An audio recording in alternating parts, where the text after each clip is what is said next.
Hello friends, आज की इस वीडियो में अनुलोम समानुपात एवं प्रतिलोम समानुपात से संबंधित सवाल को सॉल्व करेंगे। तो चलिए वीडियो को स्टार्ट करते हैं। सवाल है 15 मजदूर किसी काम को 30 दिन में पूरा करते हैं तो 10 दिन में उसी काम को कितने मजदूर पूरा कर पाएंगे। तो चलिए यहाँ पे लिखेंगे क्या कि हल में माना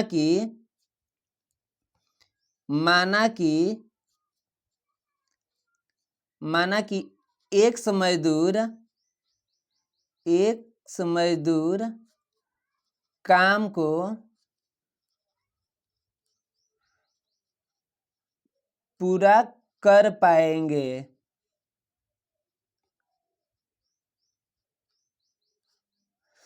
चलिए उसके बाद से लिखेंगे कि समय जो दे रखा है दिन में रखा है, तो यहाँ पे लिखेंगे क्या कि समय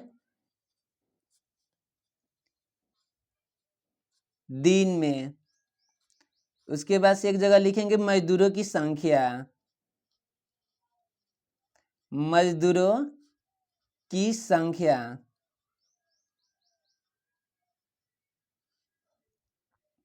अब चलिए देखिए यहाँ पे 15 मजदूर किसी काम को 30 दिन में पूरा करते हैं। यहाँ पे समय कितना दे रखा है 30 दिन। 30 दिन कितने मजदूर पूरा कर रहे हैं 15, तो यहाँ पे लिखेंगे 15।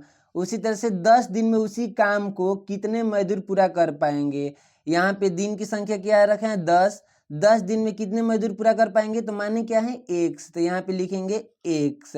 ठीक, ये जो सवाल है प्रतिलोम समानुपात के नियम का पालन करती हैं।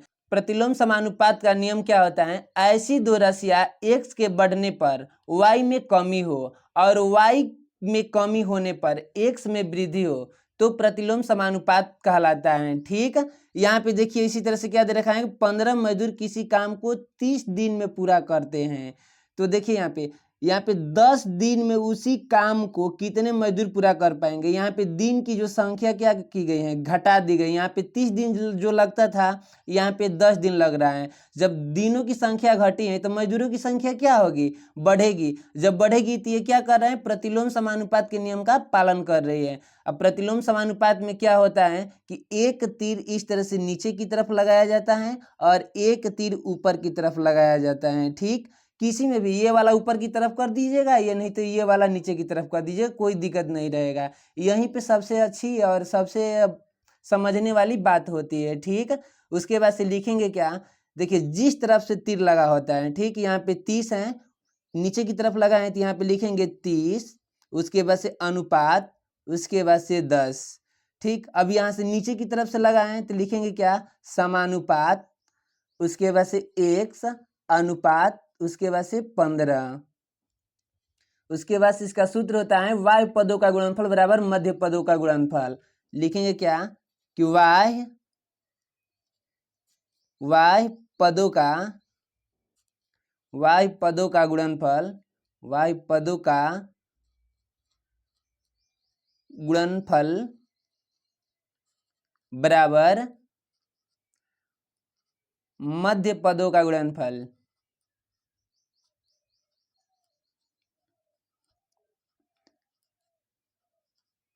देखिए यहाँ पे y पद क्या कहलाएगा, इसका गुणा जो होगा इस वाले संख्या से होगी और इस वाला का गुणा इस वाली संख्या से होगी। ठीक, y पद क्या होंगे 30 और 15, तो इनका गुणा करेंगे 30 गुणे 15 बराबर है तो बराबर लगाएंगे। उसके बाद से 10 गुणे 1। अब इसे हल कीजिएगा, 30 का 30 हो जाएगा, गुणा का गुणा 15। ठीक, यहाँ पे एक बटा लगाइएगा, जो ये 10 है गुणा के रूप में इधर है, इधर आएगा तो भाग के रूप में हो जाएगा, तो यहाँ पे 10 बराबर का 1। ठीक, उसके बाद से इसे काटिएगा, 10 का 10, 10 से कम 10, 10 तीन कितना हो जाएगा 30, यानी 3 बार में कट जाएगा। अब 15 से 3 में गुणा करेंगे तो 15 तीन कितना हो जाएगा 45, यानी यहाँ पे लिखेंगे क्या कि x बराबर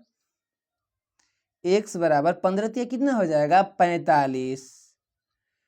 तब लिखेंगे क्या कि अतः अभीष्ट मजदूरों की संख्या मजदूरों की संख्या